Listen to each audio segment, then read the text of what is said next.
وڵی فەرپسارەکان دیارە دەتوانی بۆم بنێریان ڕوبەڕوو بکەین کاکا بستار کێ ئەو مۆدی لە قەدیمە مایە وایە وانە کاکا بستار ئێوە کۆمەڵ بەیاننامەتان دەرکرد پشتی لەوەی فەڵەستینتان کرد دیارەوە مافە هەمومان دەبی لەگە حقوقی گەلی فەڵەستین بین بەڵام دژی ئڕهابیش بین بەڵام ئایا یعنی پرسیاری مە لەوەدایە لەو ڕۆژانەش ینی تورکیا بوونیەی تەحتی هەموو ڕۆژاوای کوردستانی وێران کرد کە ئیدارەیە کەوتا حدێک مەسەلەن زۆربەی دەوڵەتەکان مامەڵەی لەگە دەکەن یعنی ئەوەی لە فەڵەستین ڕوویدا لە غەزە بۆ خۆ دەزانی ینی فەڵەستینەکان هێرشیان کردە سەر ئیسرائیل بەڵام ئەوە تورکیا هێرش دەکاتنەوە یەکەم جار نیانی لە ئەفرینی داژیکرەوەی کرد من قەت نەمدیتە کۆمەڵی ئیسلامی وا بە دەنجی بەرز کۆمەڵ و یەکگرتو ئەوە بەو دەنگە بەرزە ئەوەی لۆ فەڵەستین جۆش و خڕۆشیان هەیە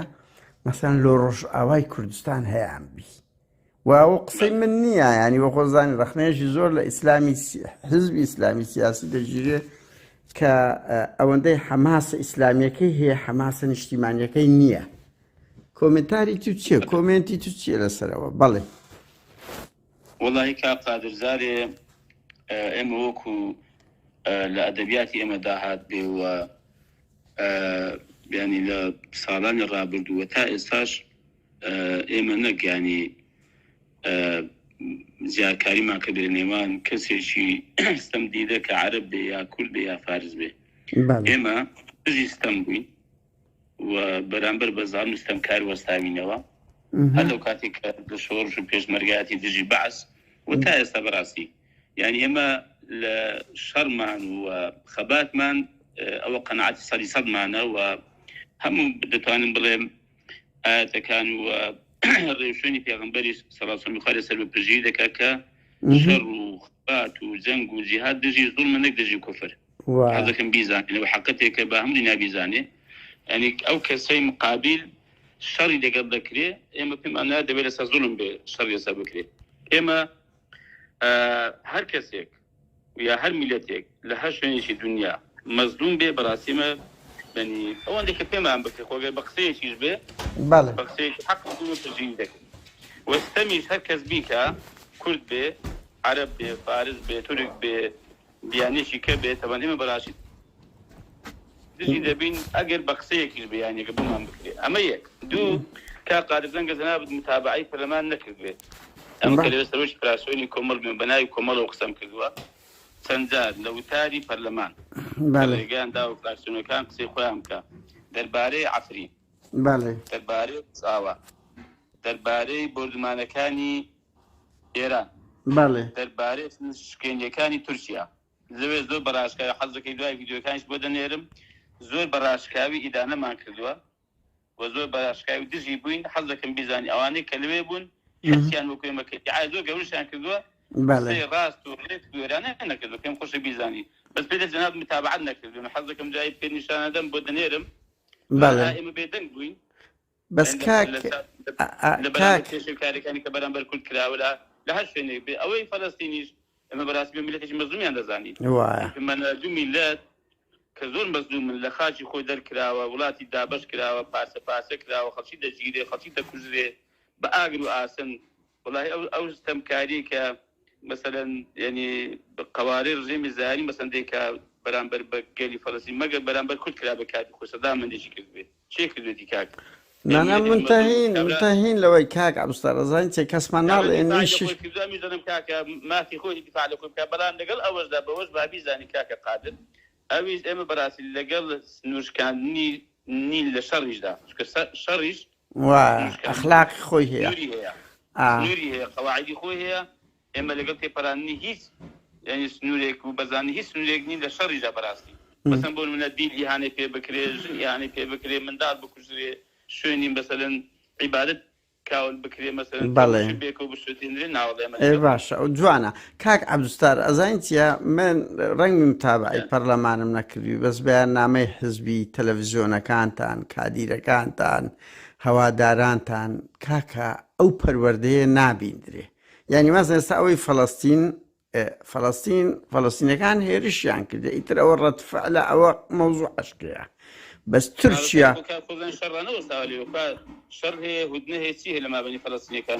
نا ئاخر فەرقە لەگەر ئەوەی مەسەڵەن هجومی غەزە کرا و ئەوە تحولێکی زۆر گەورە بوو هیچی فەرق نییە لەگەرەوەی 73 هەردووکمان منتەهین ئەوەی دوێنێ وەکو ئەو چەند ساڵە نەبووە وەکو 2007 بووە وەکو 73 بووە وەکو 67 ئەوە شەڕە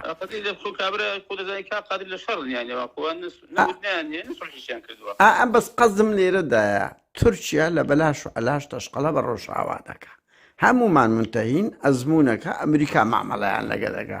بە پەکە دەرێت تیرۆریست کەچی هێزەکانی وی حیمایی ڕۆژئاوا دەکا بۆ ئەو دەنگە بەرزەی یعنی خۆ دەزان لە ئاویاندا لە کارەبایاندا ئەوان هەموو تاوانی جەنگە ئێمە واز لەوە بینین ینی ئەمە قسە لەسەر شەڕی پەکەکە و ئەوە ناکەین وەنیە ئەوە شەڕە دەیکەن ئەوان لەگە تورکیا بەس دەچن لە بنیەی تەحتی ڕۆژئاوا دەدرێ ئاو کارەبا نەوت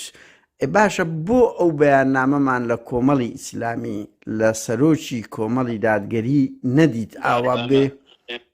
بەڵێ ئاخر باز لەو دروشمانە بێنین کاک عەبدولستار دەزانیت من بە نمونە ئێستا من دیدیتم بەیاننامە کاک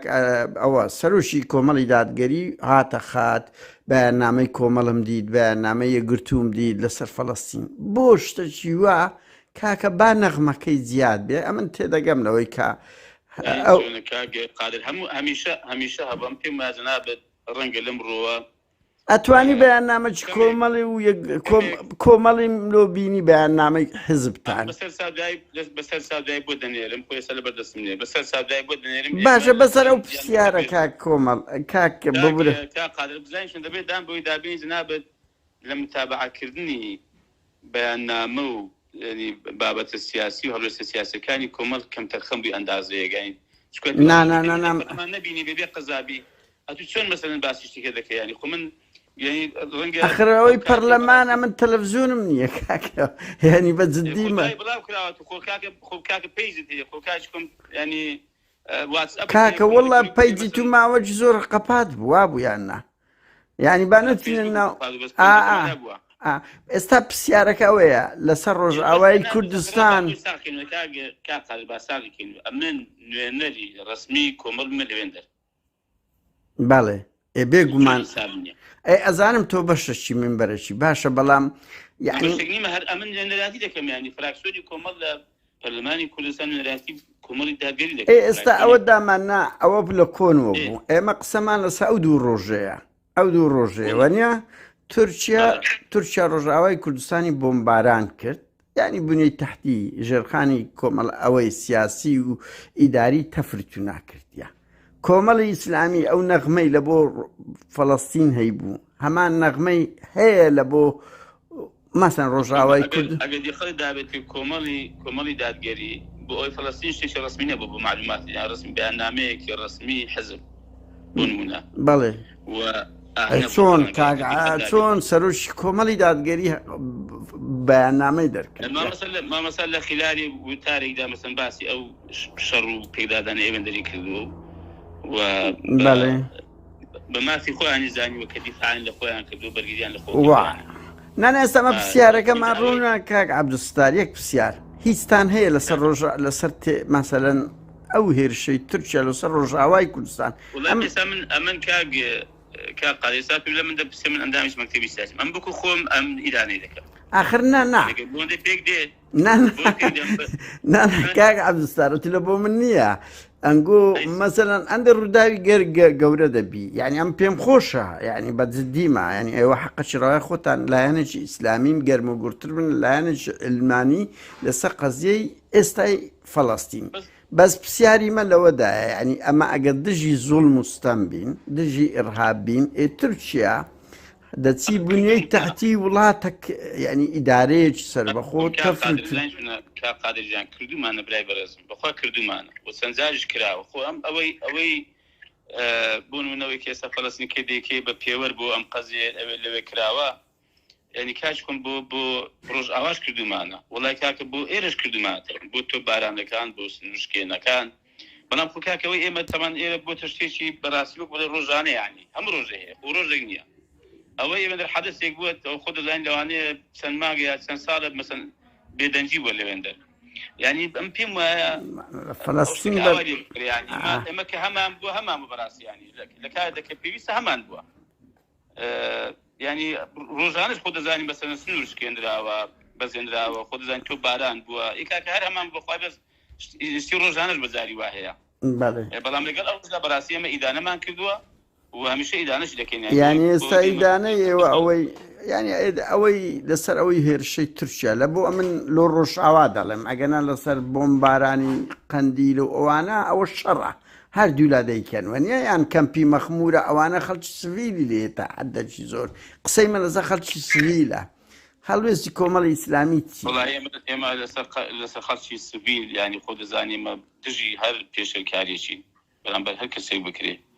و ئەوەی ڕۆژاواش بە هەمان شێوە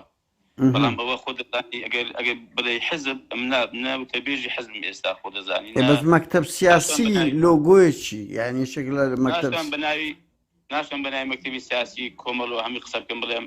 وەڵای ئەمە هەڵوێستەکەمانی وەکو خۆم خۆم دەتوانم یانی هەڵوێستی خۆم بەڵێ یعنی بەڕاستی دژی هەر پێشێلکاریەکی سنووری هەر وڵاتێکی و پێشێلکاری هەر پێشێلکاری بەرامبەر بە هەر کەسێک بکرێ لە هەر وڵاتێک بە تایبەتی ئێستا کە باسی کورد دەکەین ئاوا بێ ڕۆژهەڵات بێ باکوور بێ باشوور بێ بە دڵنیاییەوە ئێمە هەر پێشێلکاریش بکرێت دژینی و بیدانەشی دەکەین و بەڕاستی ینی بە ناحەقی دەزانین باشە کاک بەڵام وەکو حزب خۆزان دەبێ حزب ینی ئەوە بەیانی کە ڕسمی دەرکات کە بڵێ ئێمە ڕسم بەرامبەر بەم بابەتە بەم شێوەیە بەس کاک عەبدولستار یەک دووشتی یەک هەست پێ ناکرێ هەواداری ئیسلامی سیاسی ئەو حەماسی لە بۆ فەڵەستین هەیەانە لەو مەسەلە نیشتیمانیەکان هەبی ئەوش بەشێک لە خەلەلی پەروەردەی حزبیتانە یعنی هەست پێ دەکەین بەنمونە ئێمە کەوادیرتان دەبینم بام بڕنکەم مادەم قەی ناکەم بۆ دڕون دەکەم و باشە کاک قادر ینی کۆمەڵەمە بڵێن کە پێشتر بزوتنەوە بووین خۆ دەزانی ینی من نزیکەی 1000 شەهیدمان داوە لە پێناوچیمان داوە کاگی قادر لە شاخ بووین لە پێگاتی من ئەمەگەر کوردایەتی نەبووە بەڵام ئاساسی مسلمانەتی و ئیسلامەتی بووە ئەی کاک ئێمە نزیکەی ینی لەوانەیە زیاتر لە 100 کەسمان بەعس یادامی کرد و نۆکی دەرێناوە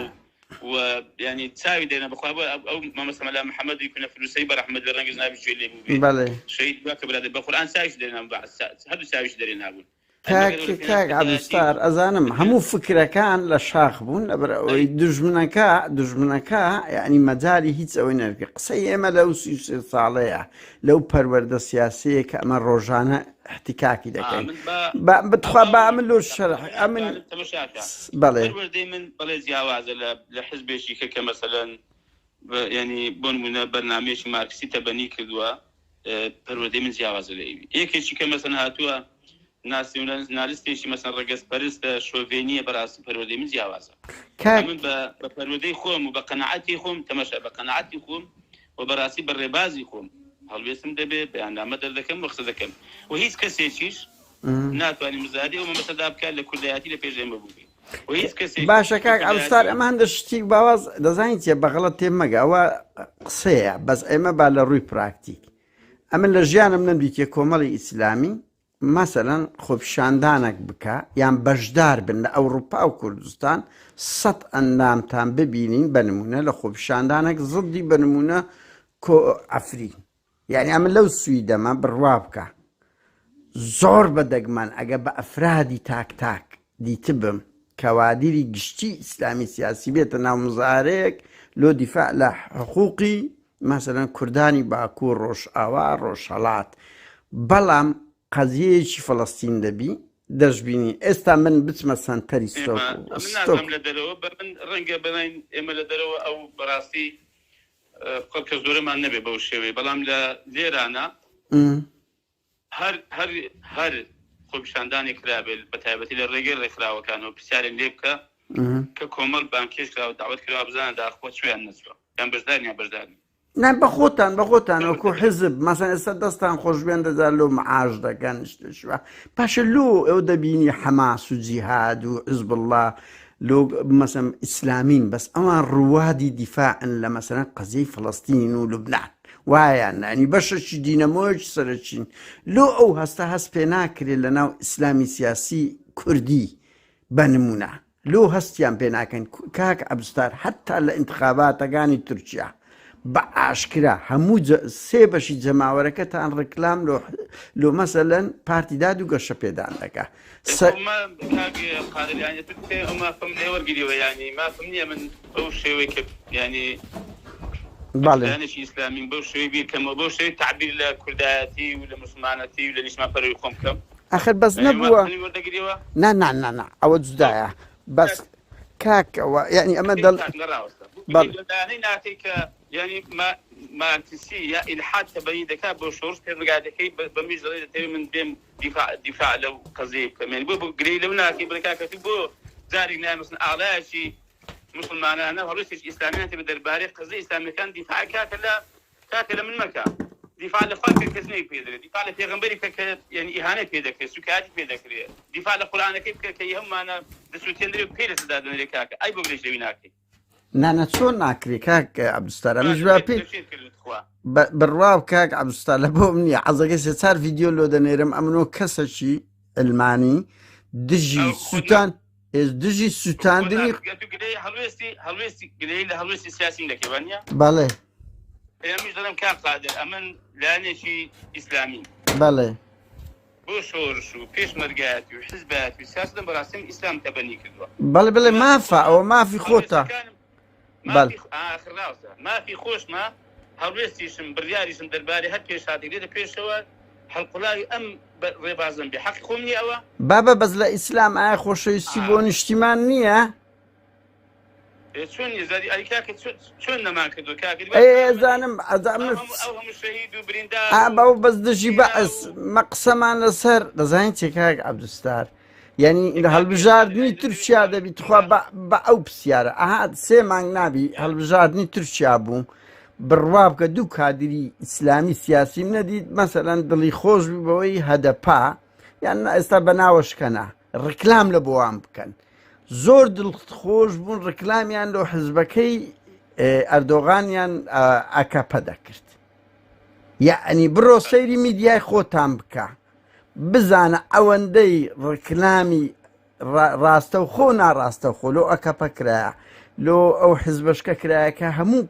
نازان ببەگە بپرسی حزب الله نازان چی پێدەگۆترێ کە ئەوانە یعنی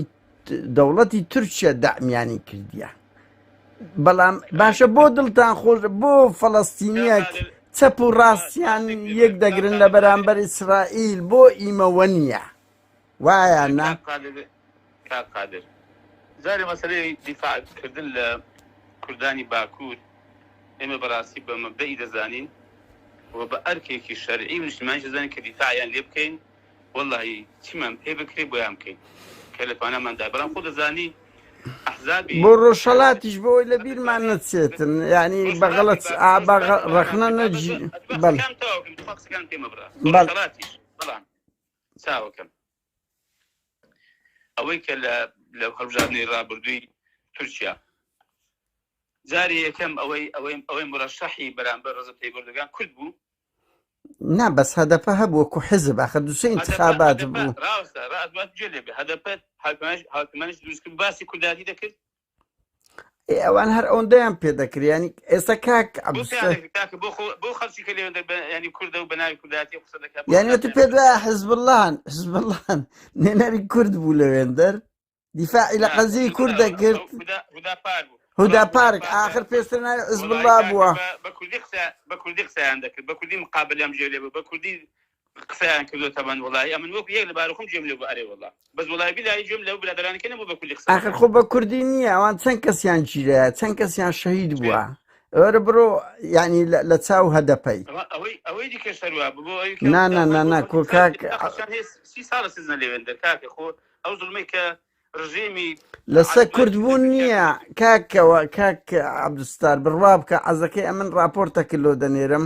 بزانە چۆن دەستگای هەواڵگری تورکی دامی ئەوانەی کردیە و دروستی کردیە و شەڕی کوردەکانیان لە ناوەخۆیان پێ کردیە ئەو بابەتەشکێت و حەقەشڕەوەی خۆتە من ئەوە تێت دەگەم بەس هەست پێ دەکرد ینی نەکرد لەو انتخاباتەکانی تریش ئەم متابعەم کردیا میدیاین گۆش متابعە دەکەم ڕکلام لۆ ئەکاپە دەکاتن ئێخر ئەوە لە چێ بووە بە ناڕاستە و خۆ بە ناڕاستە و خۆ قادر بەعکسەوە دەنا ئەو ڕەخنەشمانی ژیراوە دەڵێن کاکە وڵای کۆمەڵ هێندێک لە سەرکردەکانیشی وە زۆری لە کەوادیرەکانی کوردایەتەکان خەریک بۆ پێش موسڵمانەتەکان کەوێ دیفاع لە هێندێک ینی پێش هاتوو بابەتی ینی نیشتیمانی و نەتەواتی دەکەن کە تیان پەراندوە سووریان بەزان ڕەنگ بێن دە ئیسلامیەکان ئەو ڕەخنانەتان لێ بگرن وایە بەس ئەمە ئێستا شتەکە ڕوون بەوە کە ئێمە ئەوەی دەیکەین لە هەڵوێست و لە بڕیار و لە بەیاننامەیە کە دەرماکرد بێ پێویست بوو بێ ئێمە بەڕاستی بە تێڕوانینی خۆمان و بە ڕێبازی خۆمان دەرمان کردووە من نایم وەکو جناب ڕەنگە بیرکەمەوە کاک قادر حەق خۆ دەڵێ ئێمە ئەلمانی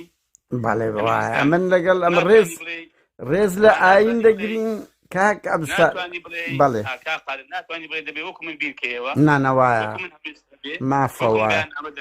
ئەمیش بۆ ئەو بە جناب ناڵێن ئەبەس هەردوو لە ئەمان کاک ئەبستار ینی هەموو فکرێک خەتی گشتیە ئەمنی قەومی خۆی هەیە وانیا خۆ فەڵەستینیەکانیش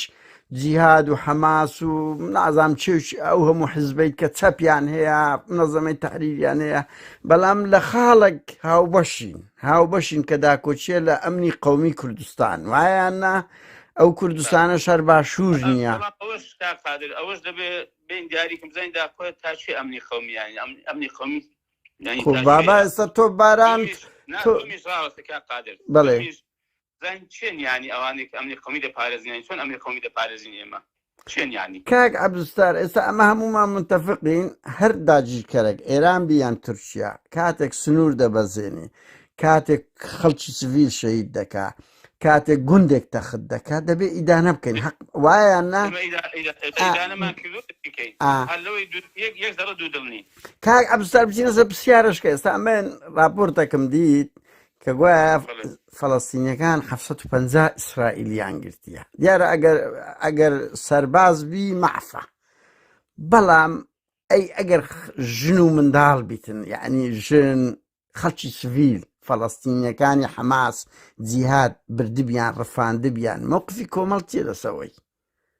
وەڵای ئێمە بۆ معلوماتت بۆ زانیاری ئەمە هەڵوێستێکی شەرعیە ئەوە ئەوانەی کە لە شەڕ نەبن بەڵێ زانیاریشە و سەرباز لە شەڕە وایە نانە ئەوە متەین سەرباز شتەشکێ ئەمە قسەمان لەسە سڤیلە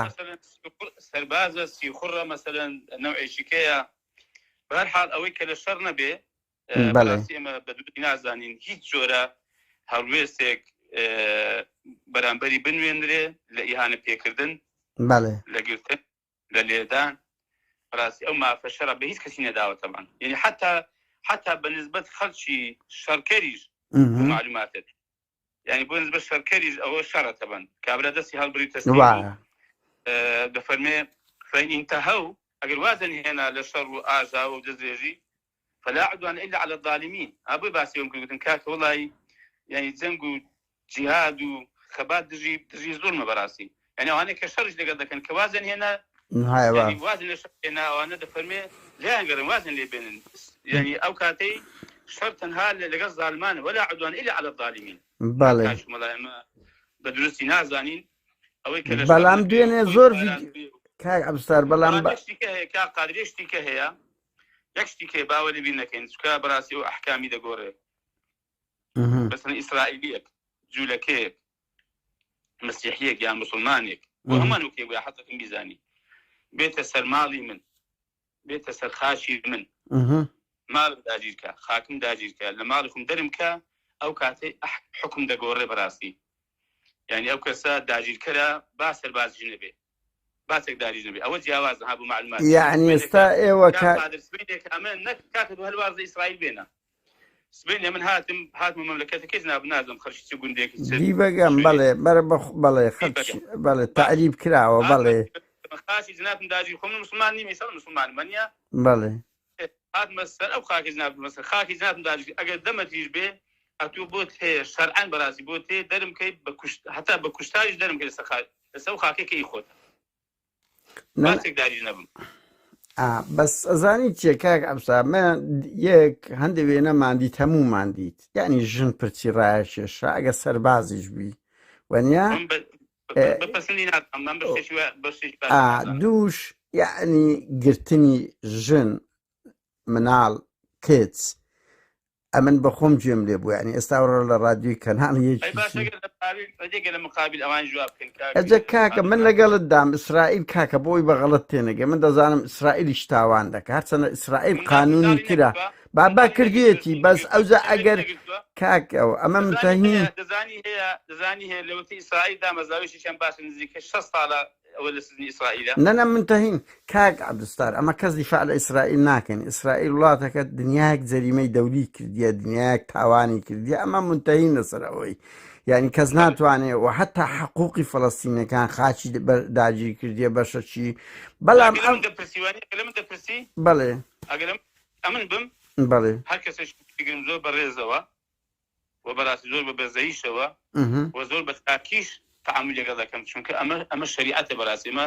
پەیوەندی بە حەماس و پەیوەندی بە کۆمەڵ بە یەکەشی بەس وێنەیەکی زۆر خراپیان پیشاندا لەو ڤیدیۆیانەی هەر بە خۆیان بڵاویان کردەوە یعنی ئەو وێنە خراپە کە پیشانیان داوە تەماشای شتێک ئەگەر شەرعی نەبێ دروست نەبێ بۆ زانیاریت ئاوا سلبیاتی دەبێت زەرەری لێ دەکەن کاک عەبدولستار پرسیارشکە بۆی کۆتایی من ینی لە شەڕی داعش زۆر متابعەم کرد کوردانی یەزیدی ئەو پەڕی جەریمەیان بەرامبەر کراوە وابزانام هەموومان منتەهین یعنی لەو جەریمە گەورەتر نییەبوو کە ژنیان تا ئێستا شوم بزرا 5,000 دەکڕدرێن دەفرۆشن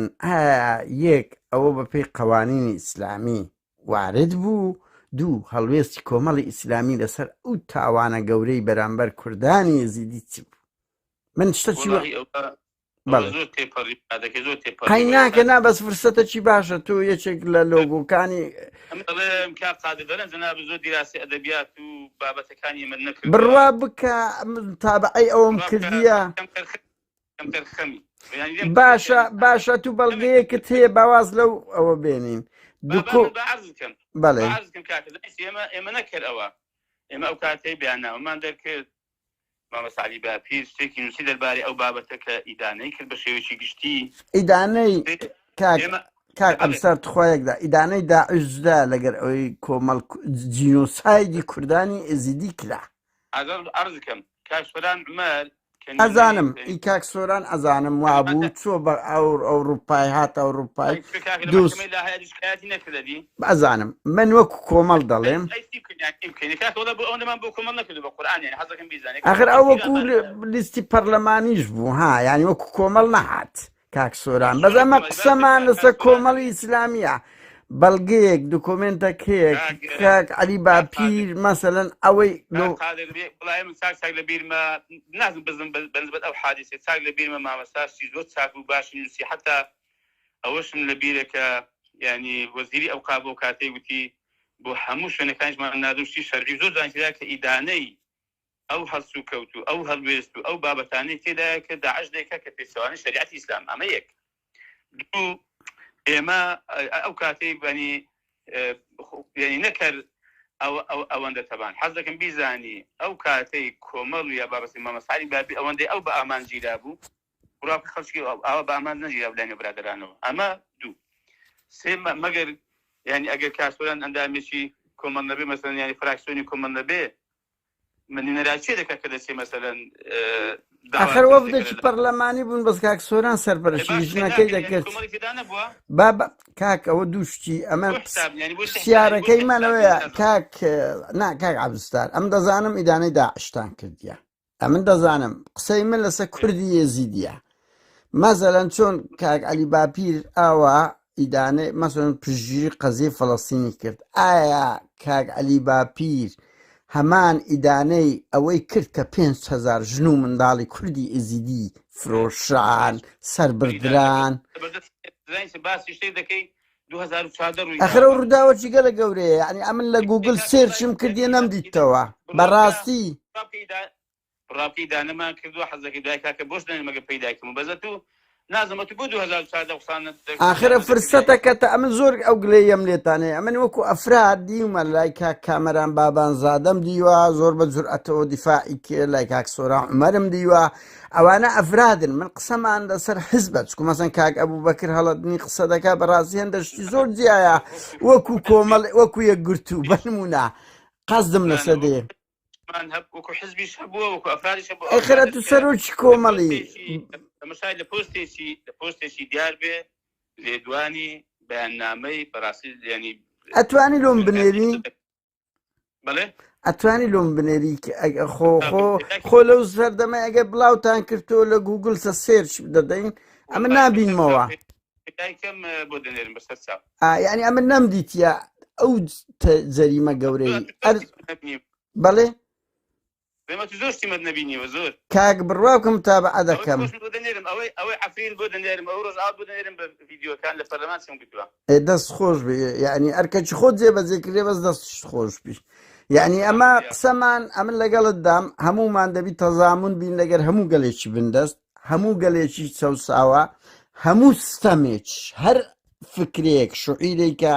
ئیسلامی دەیکە لیبرال دەیکە ئەلمانی دەیکە کە ستەمە دەبی زد بین وەنیا یعنی منتهین لەو نوقتەی و هەمومان دەبی لەگە مەزلومەکان بین بەڵام من نەمدیوە کاک عەبدولستار ئەخر ئەمە متابعە دەکەین چاودێرین بەس بێگومان ئەمن خۆ لە ئەلف لۆیای هەموو حیزبەکەم ینی متابعە ناکەم نەفەریش ڕاستە متابعەش دەکەی وەزم زۆرت هەیە ئەمیش دەستخۆشی لێ دەکەم بەڵام توش نەفەریش مەرزی هەموو شتێکی ببینی وانە مەرزی ئەخر بەس ئەو شتە گەورانە ئەم زۆر متابعەم کردێ لە نۆتیەکەوە کاوسی گەورەش نبینی خۆ ئاساییت من بەس بسیارە لێ دەکەم مەسەلەن ئەخر ئەوەی داعش کە بەرامبەر کوردانی ئەزیدی کردی شتێکی بچووک نییە ئەگەنا مەسەن ئێران بەردەوام تۆپباران دەکات تورکیا دێخۆ من ناڵێم هەموو جارێ فعلەن بەیاننامە دەربکرد کۆ بوویتە دیاردەیەکی گشتی مەسەن تورکیا ڕۆژانە دێ ئێستاکە تۆ بۆمباران دەکا بە درۆن ئەوە ناتوانم بڵێم ئەرێ کۆمەڵ لەسەر ئەوەی مەسە ئەحمەداوە چیتی بەس ئەوەی داعش بەڵێ لەگەڵ ئەوەش هەر هەمان بۆ بین ناوین هەر هەمان بە لەسەر تۆپباران لەسەر سنوور بەزار بەس بەگشتی کاک عەبدولستار یعنی من ئەو ڕەخنەمان هەیە من کەوادیری ئێوە دەبینین هەوادارتان دەبینین لە فەیسبوک لە سوسیال میدیا ئەو پەیج و ماڵپەڕانەتان هەیە بڕوا بکەم بە شێوازی تریش قسەم لەگەر کەوادیرەکانتان کردیا یعنی حەماسی مەسەلەی نیشتیمانیتان زۆر لاوازە هەر بەگشتی بەیەکگرتووە بە بزوتنەوە بە کۆ نانە پێم ئەوەی سۆزی نەتەوایەتی لە بەرامبەر هەر سێ بەشەکەی کا بەهێزە بەڵام ینی مەرزیە بەدڵی جەنابەت بێ مەرزیە مەسەن بە پێی ڕێبازی نابێت بێ حەقی خۆشمانەوە نانەوە بەس ئێمە جیاوازە بەڕاستی بیرکردنەوەی ئێمە سەبارەت بە بابەتە نەتەوایەتیەکان و بابەتە نیشتیمانیەکان و خەبات لەو چوارچێوانەدا بەڕاستی من بە شوەیەک بیر دەکەم و ڕەنگە زنات بە شوێشکی بیرکەوە ڕەنگە مەسەلەن لە ڕۆژ ئاوا مەسەنیا لە باکوور مەسەن بە شوێشکی بیرکەن و حەقی خۆشتان تەبەن بەڵام ئەو چۆن حەقی خۆیەتی یعنی بازێکی مەسەن مارکسی مەسەن ئیلحاد بگرێتە بەر بۆ شۆڕش و پێشمەرگایەتی کەمیش بۆم هەیە ئەم ڕێبازە بگرێ مەبەر نانە مافەوە مافە هەڵوێستەکانی جیاواز دەڵن بۆم بێگومان یعنی بەس کاک عەبدولستار دوایین مەسەن بۆ نمونە دنیا خراپ بێ ئەوەی کە ڕێبازی مارکسیت دەگرێتە بەر بۆ شۆڕش و پێشمەرگایەتی و ڕزگارکردنی گەلەکەی هەر کوردیشە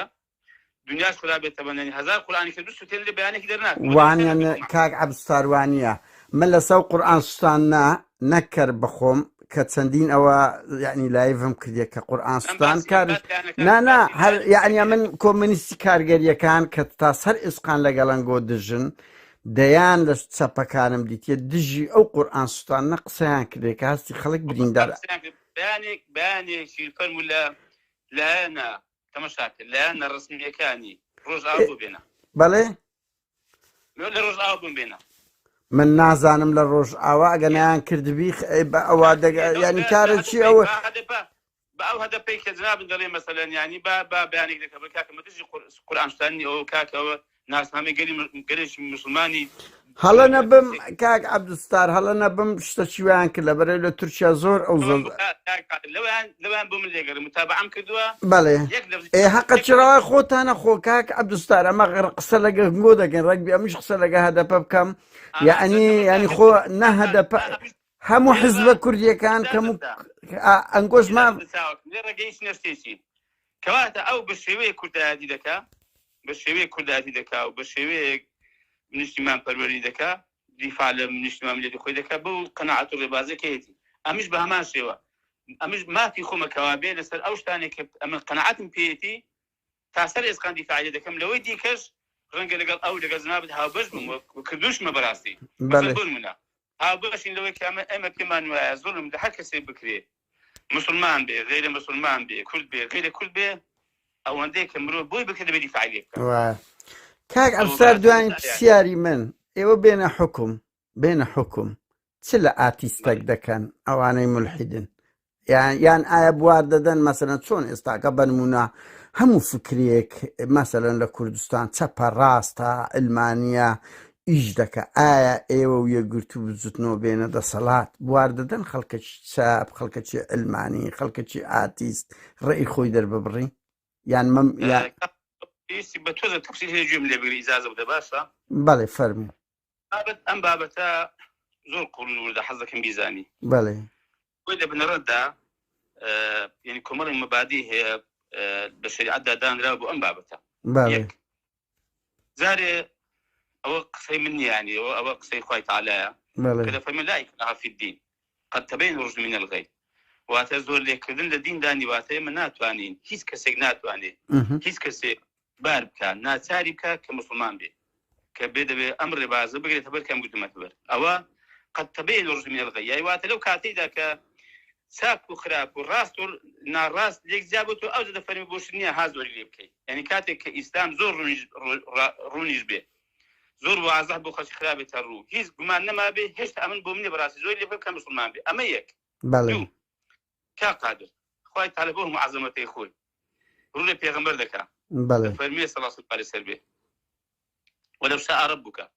لآمن من في الأرض كلهم جميعا أفأنت تكرم الناس حتى يكونوا مؤمنين تفرمي أجد پروردگار نسبة هم خلق إيمان لهنا أتو أو استفهام استنكارية أفتكره الناس أتو خلق ناس هذا كي إيمان بينن زانا يعني بوني خلق ناس هذا كي إيمان بينن بلاش خواهي تعالى الراس أجر خواه بو خويز بخلقهم مسلمان دبون يعني كخواهي تعالى نەیویستووە ئەمن حەقم هەیە بێم خەڵک ناکارکەم و زۆر لە خەڵکم کە مسلمان بێ ئیماندار بێ ئەوە مەبدەئیشکە سێ کاک عەبدولستار بەس خوای قەوس قەوسم لێ ئاخر ئەوە شەرعە لە مارکسیەتیش نییە کورە دروشمی زۆر جوان هەیە بەس لە حکم ڕانیکردن سین و یعنی ئەزانیت کاک عەبدولستار ئاخر خوای قەوس بەس قەوس قسەکەی خۆت ئەوە بی کاکە لە ئیسلام و لە شوعیەت وەکو دروشم زۆر جوان هەیە بەڵام کە پراکتیزەی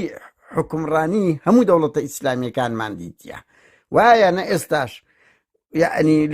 لە ئەنواع ئەشکال لە 158 دەوڵەت بە دەستوری ئیسلامی دەڕوا بەدەیان حزب منتیقەی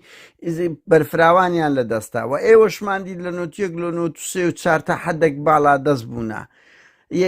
بەردەوام هەندێک منتیقەتان لە دەست بووە ئەو دروشمانە نابیندرێ من پرسیارەکەشم زۆر ڕوونا یعنی بۆی وەخت کاک ئەوە بەس بە ئەگەر بتوانی ئێوە بێنە دەسەڵات بوار دەدەن خەڵکێکە ڕێی جیابی لە ڕێی مخالفی ئیسلامی بیت بەڵێ بە قسەی خۆمیانی بەئات بدەمە دەسێ بەڵێ هەر کەسێکی کە بەس کە دێنە دەسەڵات وە نابن هیچ نموزەزەکی ئیسلامی هەیە ئەو قسانەی تو جێبەجێ بکە کاکە 100 وڵاتی ئیسلامی هەیە 58 وڵاتی ئیسلامی باشە معقولە نمونش خۆ دێنەوە کاش بوون مادەمە تو دەڵێ ئەوە با من منشی بزیندوی بۆ بێنەوە کە شەڕی 94 ئێمە یەکێتی بەڵێ لە زەبهەی قەڵاتزێ بەڵێ ئێمە لە قەڵاتزێمان کرد شی وەرەز و ئەو منتەقانەمان کرد تەبان خەڵکی یەشەتی لێ بوو حەز دەکەم بیزانی و ئەمن بەرپرسی سەربازیەکەی بووم و با مەسعەلی باپیر سەرپەرشتکاری زەبەکەی بوو بەگشتی بەڵێ برەدەرێک من لەگەڵ بوو بۆ زانیاری تەمەند ئەوە ئێستا خەڵک ماوە تەمەند حەز دەکەم پرسیارێک لەو خەڵکی یەکێتی بکە کە خەڵکی بەرپرسیش تێدا بۆ کاتێک ئێمە بەسەر هێندێک شوێنمان داداوە گرتومانە و خەڵکەکە دەرنەچووە گرتومە کاکە لێرە دانیشتون مافی خۆتانە یەکێتی دەبی هەر شتێک کە دەی بەس یەک ڕزاتانی دەکەم یەک تەکلیفانی دەکەم خەریکیشتی ژێر بەژێر مەمن لێرانە بێن لە پتۆرە خەنجەر ئەوە جودایە ئەوە جودایە من دەسەڵاتمە بۆ خۆدەمتانی بیگرم دەمتانی مەسەلا کاک عەبدولستار ئەمە قەزدممان لەو نوقتە نییە قەزمان لەوەیە بواردەدەن مەسەلەن یەکێتی مەسەلەن شوعی مەسەلەن هێزشکێ علمانی بارەگای هەبیت مەسەلەن ئیدعای خۆی بکە ئاتیستێک بتوانی قسەی خۆ چکۆ ئەوەی ئێوە داوا دەکەن لە پارتی یەکێتی بنمونە دەبی دیموکراسیەت دەبی دەبی تیرۆر نەبی دەبی ئیرهاب نەبی ئایا بە خۆتان بێنە دەسەڵات لە پارتی یەکێتی نموزەجێکی دیموکراتی تر پیشان دەدەن یا ئەو دەمی دەڵێن بە پێی شەرعی ئیسلام نابی ئەوانە هەبی نابی ڕای جیاواز هەبیتن مەسەلەن بەو شێوەیە ڕای جیاواز قەزم نەک لە ئیسلامی جیاواز مەسەن کابراایەک شوعیە لە خۆی باوەڕی بە شوعیەتە یەک علمانیە وەنێ ئێستا ئەو سەردەمە هەیە خۆ تو ناتوانانی برێ بە زۆرم لێ ئێڵە دەبی هەمووی ئیسلامی بیتن ئەو لە ناوە خۆتان سەد فکرن وەنیە باشە کاک قادرم بمڕوو کرد دەڵم هەر کەس بۆی هەیە وەکو چی وەکو ڕێکخراوێک بێ وەکو حزبێک بێ وەکو ئەفراد بێ بۆی هەیە ینی بەڕاستی لە ممارەسەکردنی بیر و باوەڕی خۆی قەنەعاتی خۆی بۆچوونی خۆی ئازاد بێ باشەتەوە و کاک عەبدولستار من ئەو جوملەم دەویست زۆر سوپاست دەکەم کاتم گرتی بۆ هەموو لای گویاتەوە بەڵام تەمەشاک ئێستا پەرلەمانێکمان هێوان نییە بەڵێ دەستورمان هەیە بینە خاوەن دەستور مەسەلەن بە وڵاتی دەستوری هەبێ یاسای هەیە خۆ هێندێک بنەمای گشتی و هێندێک خۆ دەزانی بەڕاستی ینی پرەنسیپی گشتی هەیە دەبێ هەم پێوە پابەند بێ ینی بۆ منیشە و بۆ کابرای پارتیش و بۆ کابرای یەکێتی بۆ کابرای شوعیشە ئەوە جیاوازە بەڵام ئەوەی دیکە وەکو باسم کرد بەڵێ خەڵک بەو شێوەیە کە باسم کرد ئازادە بەڵێ زۆر سوپاس دەکەم کاک عەبدولستار کاتم گرتی زۆر سوپاس کاتە چ خۆش فراکسیۆنی کۆمەڵی ئیسلامی زۆر بەڕوو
عەبدولستار مەجید بەربژێری کۆمەڵی دادگەری بازنەی چواری خۆرهەڵاتی هەولێر ژمارە 32